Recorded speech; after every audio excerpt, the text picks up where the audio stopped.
আপনি কিছুক্ষণ পরে আসুন। কিছুক্ষণ পরে আমি ক্রিকেট খেলতে যাব। এটা অনেক দিন আগের কথা।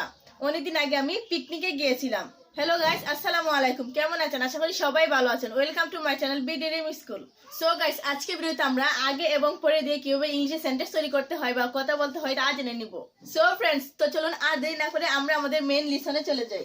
সো ফ্রেন্ডস, আমরা যদি আগে এবং পরে দিয়ে ইংলিশ সেন্টেন্স তৈরি করতে চাই বা কথা বলতে চাই, তাহলে আমাদের প্রথমে জানতে হবে যে আগে এবং পরে এর ইংলিশ মিনটা কি বা এর ইংলিশ ফ্রেজটা কি। তো আগের ইংলিশ ফ্রেজগুলো হচ্ছে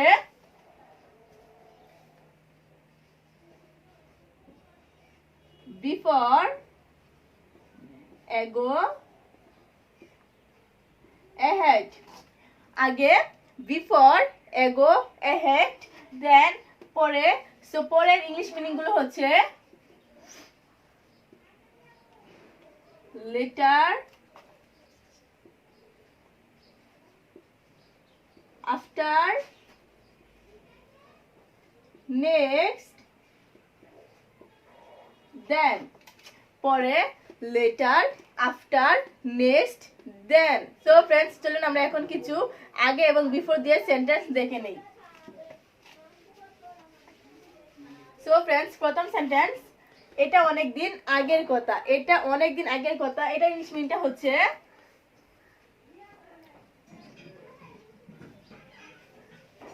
that was a long time ago. এটা অনেকদিন আগের কথা। that was a long time ago. এটা অনেকদিন আগের কথা। নেক্সট সেন্টেন্স, সে আগে স্বাস্থ্যবান ছিল। সে আগে স্বাস্থ্যবান ছিল। এটা ইংলিশ মিনটা হচ্ছে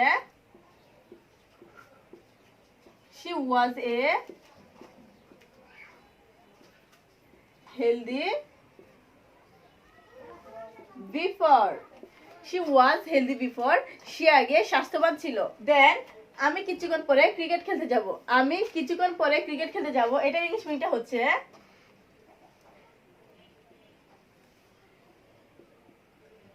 I am going to play cricket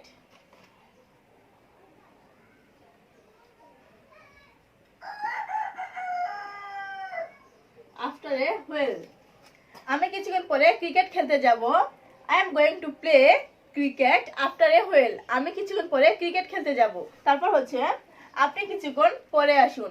আপনি কিছুক্ষণ পরে আসুন। এটার ইংলিশ মিনিংটা হচ্ছে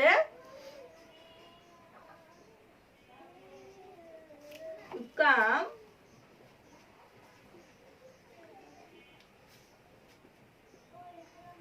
after a while. You come after a while. আপনি কিছুক্ষণ পরে আসুন। So again try. এটা অনেকদিন আগের কথা। এটা অনেকদিন আগের কথা। that was a long time ago. that was a long time ago. এটা অনেকদিন আগের কথা। নেক্সট, সে আগে স্বাস্থ্যবান ছিল। সে আগে স্বাস্থ্যবান ছিল। she was healthy before. she was healthy before. সে আগে স্বাস্থ্যবান ছিল।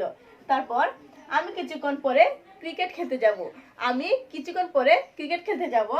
I am going to play cricket after a while. I am going to play cricket after a while. কিছুক্ষণ পরে আমি ক্রিকেট খেলতে যাব বা আমি কিছুক্ষণ পরে ক্রিকেট খেলতে যাব। দেন লাস্ট সেন্টেন্স, আপনি কিছুক্ষণ পরে আসুন। আপনি কিছুক্ষণ পরে আসুন। You come after a while. You come after a while. আপনি কিছুক্ষণ পরে আসুন। সো ফ্রেন্ডস, আজকের ভিডিও এই পর্যন্ত। আশা করছি ভিডিওটি দেখে আপনারা আগে এবং পরে দিয়ে ইংলিশে সেন্টেন্স তৈরি করতে পারবেন এবং কথা বলতে পারবেন। ভিডিওটি যদি ভালো লেগে থাকে তাহলে অবশ্যই লাইক দিবেন, শেয়ার করবেন এবং আপনার মতামত কমেন্ট করে জানাতে ভুলবেন না। এন্ড বি.ই স্কুল চ্যানেলটি সাবস্ক্রাইব করে পাশে থাকা বেল আইকনে প্রেস করে রাখবেন এরকম নতুন নতুন ভিডিও পাওয়ার জন্য। Everyone, till the take care. আসসালামু আলাইকুম।